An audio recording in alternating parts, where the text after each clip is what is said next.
사랑하는 성도 여러분, 안녕하세요. 6월 26일 월요일입니다. 함께 찬송가 83장 나의 맘의 근심 구름 찬양하시겠습니다.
아멘.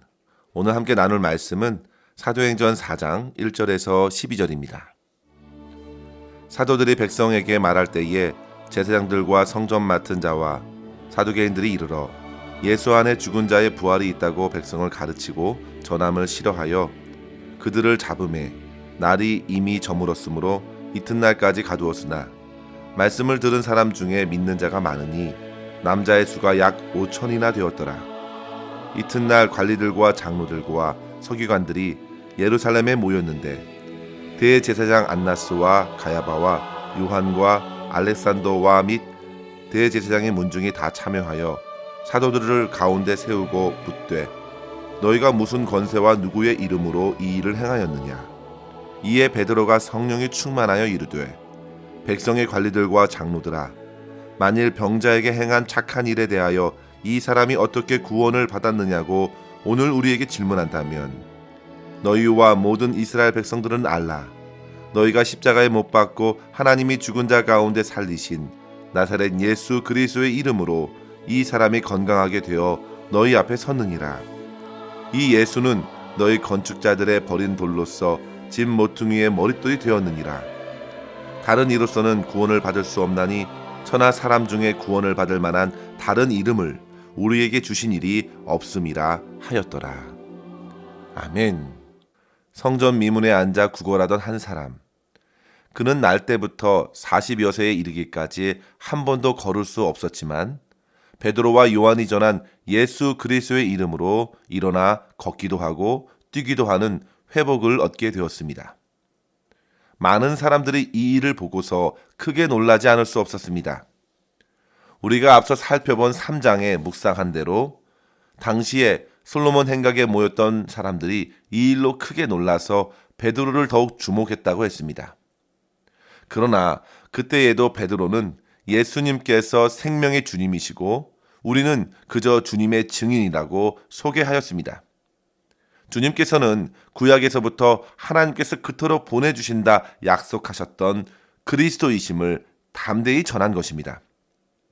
성도 여러분, 베드로와 제자들에게 성령의 충만한 은혜가 부어진 후 그들의 메시지는 더욱 명확하고 힘있게 선포되었습니다. 그리고 이어서 벌어진 기적의 치유 사건이 많은 사람들에게 퍼져나가면서 제자의 수가 3천을 넘어서서 오늘 말씀 4절에 보시면 남자의 수만도 5천이나 될 정도로 많은 이들이 예수님께로 마음을 돌이키게 되었습니다. 그런데 성도 여러분, 이러한 놀라운 사건과 사도들을 그리 탐탁지 않게 여긴 사람들은 여전히 있었으니 곧 1절에서 소개하고 있는 제사장들과 성전 맡은 자와 사두개인들이었습니다. 그들은 당시 종교적 권위를 갖고 있던 무리들이었습니다. 그들은 평생 걸을 수 없었던 한 사람이 회복된 것도 베드로가 예수 안에서 부활이 있다고 가르치는 것도 싫었습니다. 성경에는 특별한 이유가 언급되지 않았습니다. 그러나 성도 여러분, 사실이 드러나지 않아서 그렇지 이유 없는 불만은 없습니다. 분명 뭔가가 그들 안에 있는 것과 충돌한 것이 분명합니다. 그것들을 사실대로 꺼내어 내세울 만하지 않기 때문이죠. 성도 여러분, 그들이 왜 이렇게 좋은 일 앞에서 동의할 수 없었던 것인가요? 그리고 분명한 역사적 사실과 말씀의 진리 앞에서도 이처럼 완고하게 모든 사실을 거부하려 한 것인가요? 그들은 심지어 베드로와 요한을 잡아서 다음 날까지 가두었습니다. 그리고 6절에 당시 대제사장 안나스, 가야바, 이전의 대제사장들까지도 다 참여하는 자리에 세워서 무슨 권세로 이 같은 일을 하고 있는지 공개적으로 물었습니다. 그때에 베드로는 성령으로 충만하여 그들에게 예수 그리스도의 이름의 권세를 다시금 전한 것입니다. 참으로 담대하고 용기 있게 오직 주 예수 그리스도의 복음을 전한 것입니다. 사랑하는 성도 여러분, 이 같은 베드로의 담대함이 어디에서 나온 것일까요? 바로 성령으로 충만하였기 때문입니다. 그의 마음과 생각을 성령께서 붙들어 주셨고 그가 나타내는 모든 것이 예수의 이름의 권세로 이루어졌다고 선포하는 것입니다. 우리도 이러한 성령의 충만함을 사모하길 원합니다. 세상 사람들은 자신들의 호불호에 따라서 어떤 이는 주님을 믿기도 하고 어떤 이는 주님을 부인하기도 합니다. 그러나 사실상 주님을 제대로 믿는 것은 성령의 역사가 아니면 가능할 수 없습니다. 내가 좋아서 믿는 것 같아도 사실상 그 마음조차도 성령의 역사가 아니면 제대로 믿어질 수 없고 주로 고백할 수 없기 때문입니다. 베드로도 과거 주님 앞에서 주님을 그리스도라고 고백할 때 그가 그때까지 그가 아는 바대로 고백한 것인데요. 그러나 예수님께서 말씀하셨죠.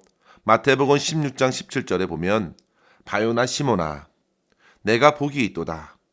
이를 내게 알게 한 이는 혈육이 아니요 하늘에 계신 내 아버지시라. 아멘. 성도 여러분, 이러한 은혜를 힘입어 예수를 그리스도라 고백할 수 있는 저와 여러분 될 수 있기를 바랍니다. 그럼 오늘 본문을 통해서 예수를 주와 그리스도로 고백하기까지 어떠한 과정을 통과하여야 했는지 두 가지로 그 과정을 살펴보며 은혜를 나누기를 바랍니다. 첫째로 성도 여러분, 지금 내가 붙드는 것을 몰아내어야 주님의 그리스도 되심을 진정으로 고백할 수 있겠습니다. 얼마 전 소천하신 팀 켈러 목사님이 쓴 책 내가 만든 신이라는 책에서 이 사실을 참 명쾌하게 설명해 주었는데요. 바로 마음속에 그가 붙드는 그 무엇 때문에 주님을 받아들일 수 없다는 것입니다. 그것은 곧 우상으로 드러나서 자기 스스로가 만들고 붙드는 것처럼 보이지만 사실은 그 우상에게 자기 자신이 지배를 당하는 것이라고 했습니다. 특별히 오늘 본문에서 발견할 수 있는 종교 지도자들이 사도들과 그들의 가르침을 싫어했던 이유는 그들이 붙들고 있었던 종교적 권력 때문이었습니다. 베드로와 요한은 잡힌 지 다음 날 산헤드린 회의에서 신문을 받았습니다. 그리고 첫 번째로 받은 질문이 바로 무슨 권세와 누구의 이름으로 이 일을 행하는가였습니다.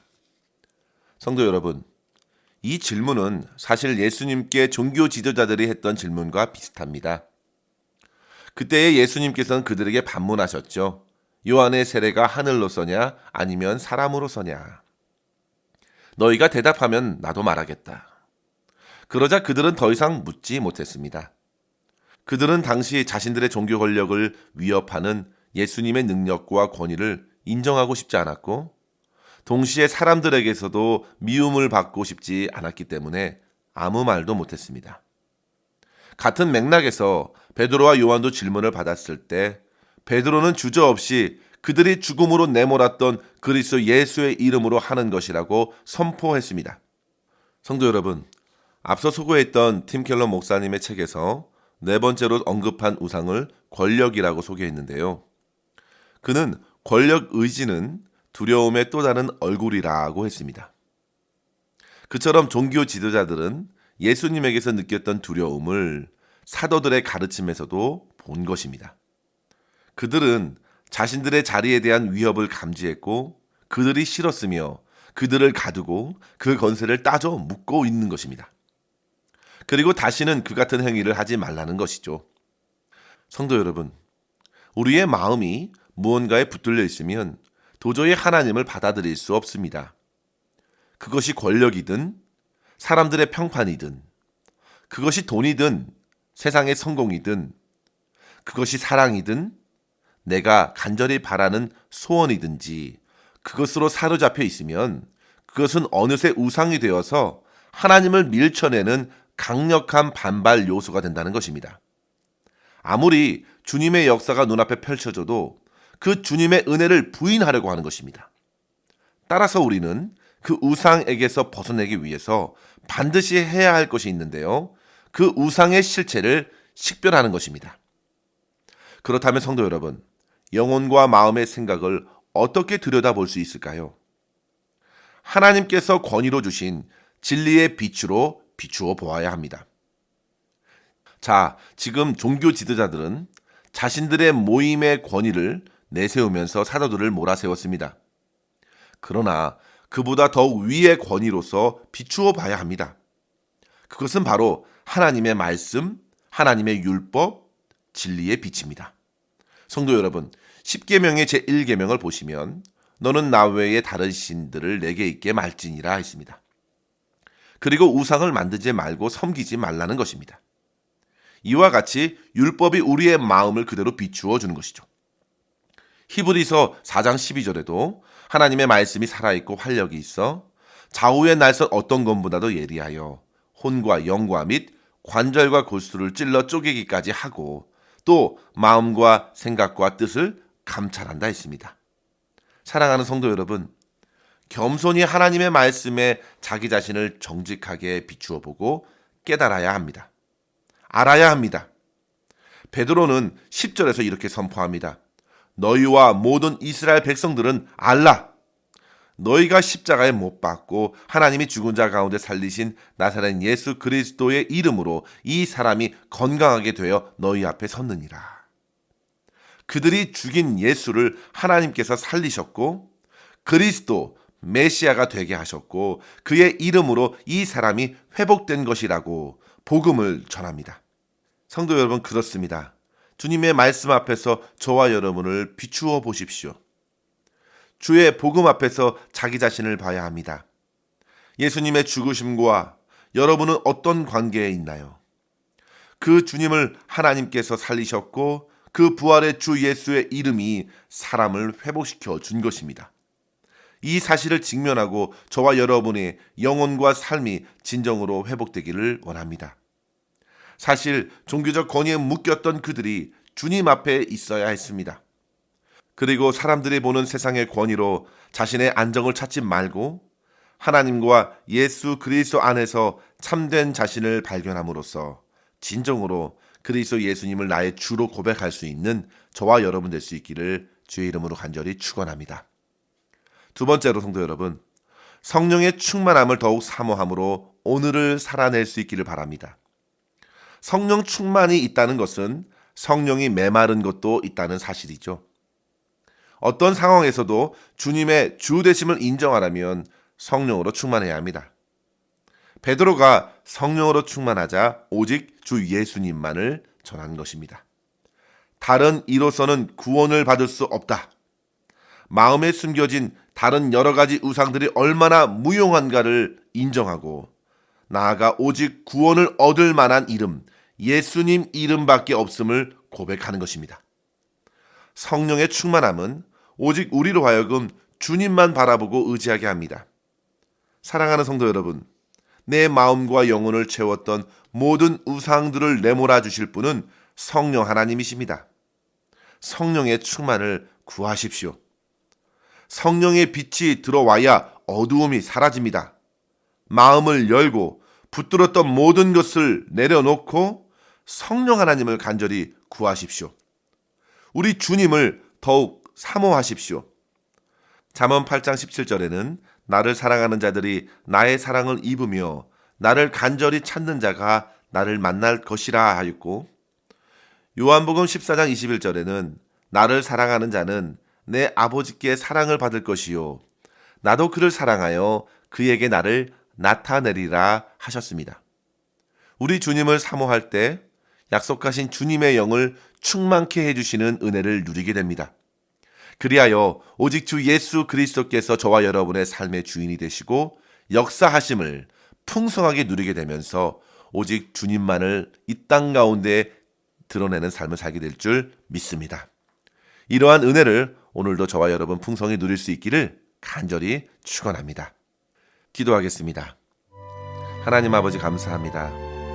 주님의 은혜로 예수님을 그리스도 나의 주로 고백하게 하시니 감사합니다. 아버지 하나님, 어떠한 상황에서도 주님을 나의 주로 고백하게 하여 주시옵소서.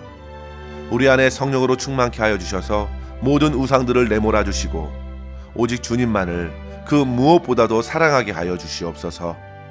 세상의 부와 세상의 성공, 세상에서 주어지는 권세와 지위 앞에서도 흔들리지 말게 하여 주시고 사람들이 어떻게 보든지 상관없이 하나님과 주님의 말씀으로 내 영혼을 비추어 보고 나를 누구보다도 사랑하시고 나를 위하여 자기 몸을 버리신 하나님의 아들 예수 그리스도만 믿고 의지하는 삶을 힘있게 살아가게 하여 주시옵소서. 오늘도 주님께 영광의 찬송을 올려드리기를 바라옵고 감사드리며 우리 구주 예수님의 이름으로 기도하옵나이다. 아멘. 사랑하는 성도 여러분, 오늘도 주님 안에서 승리하시기를 바랍니다. 감사합니다.